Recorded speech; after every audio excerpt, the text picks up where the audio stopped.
অনেক তো দেখলেন অন্যদেরকে কিভাবে বার্থডে সারপ্রাইজ দেওয়া হয়, কিন্তু আজকের ব্লগে আপনাদের সাথে আমি শেয়ার করব আমার ফ্রেন্ড আমাকে কিভাবে বার্থডে সারপ্রাইজ দিছে। এটা আমার এখন পর্যন্ত কাটানো সবচেয়ে বেস্ট একটা বার্থডে ছিল। যদিও আপনারা দোয়া করবেন যেন সামনের বার্থডেগুলো আরো ভালো যায়। প্লিজ কাইন্ডলি সবাই মাশাল্লাহ বলে দিবেন। এনিওয়ে, হ্যালো এভরিওয়ান, আসসালামু আলাইকুম। আমি তাসনিম ফ্রম তাসনিম রিজন। শুরুতে চলে আসলাম মোদের বিদ্যালয়ে। আই এম জাস্ট কিডিং, মানে আমাদের সুন্দর প্রতিষ্ঠান, এটা আমার জন্য একটা ইমোশন। আজকে আলহামদুলিল্লাহ আমার অনেক ফ্রেন্ডের সাথে আমার দেখা হয়ে গেছে, অ্যান্ড আমরা আলহামদুলিল্লাহ অ্যাগেইন আলহামদুলিল্লাহ অ্যান্ড আলহামদুলিল্লাহ অনেক সুন্দর সুন্দর মোমেন্ট এনজয় করছি। মানে এগুলো বলার মতো না, অ্যান্ড সব কিছু ক্যামেরা ক্যাপচারও করা হয় নাই। এখানে আমি সুন্দর করে মাঠের মধ্যে বসে সবাইকে একদম সেম সেম মেহেদি দিয়ে দিছি। আর দোলনা দেখলে তো মনে হয় আমার আলাদা একটা পাখাই গজায় যায়। একটুখানি princess princess feelings. Happy birthday, blogger. happy birthday, Tasneem. Thank you. আমার প্রতি তোর অভিজ্ঞতা কেমন, মানে আমি কেমন? তুমি হচ্ছে এরকম যে নিজের ভিতর যত কষ্ট থাকুক না কেন সেগুলো হচ্ছে নিজের ভিতরেই সীমাবদ্ধ থাকে আর সবার সামনে হাসি। যেমন আমরা শো করি, তুমি শো করো না, বিশেষ করে আমি।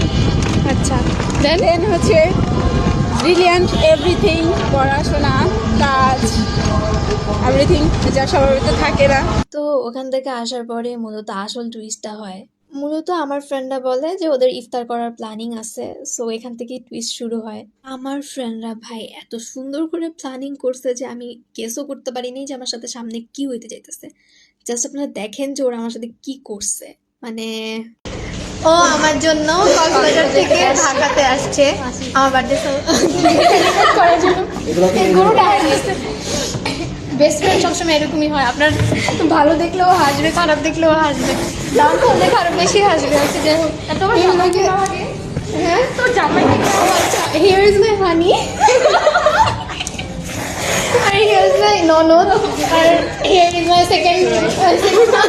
লিটারেলি আমার কক্সবাজার থেকে যে ফ্রেন্ডটা আসছে, ও মানে একটু আগেও আমাকে বলতেছিল যে ও কক্সবাজারে।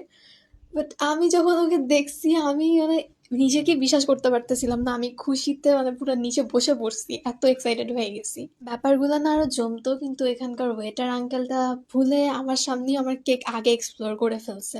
যদিও অনেকটা পরে, মানে ওরা সারপ্রাইজ দিবে দিবে এমন মোমেন্টে। মানে প্ল্যানিংটা একটু এদিক সেদিক হয়ে গেছে ঠিকই, কিন্তু যেই টাইমে আসলে জানার কথা ছিল ওই অ্যারাউন্ড সামথিং ওই টাইমেই জানছি। আমি তোদের কাছে অনেক বেশি কৃতজ্ঞ আমার এই দিনটাতে আমাকে এত বেশি স্পেশাল ফিল করানোর জন্য। এনিওয়ে, সব কিছু শেষ করে হলো গিয়ে আমরা বাসার দিকে ব্যাক করলাম।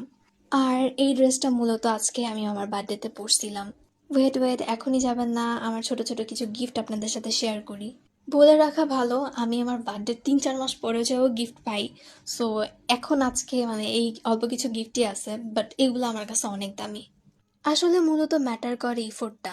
এনিওয়ে, সবাই প্লিজ মাশাল্লাহ বলে যাবেন। সবাইকে আল্লাহ হাফেজ, সবাই আমার জন্য দোয়া করবেন।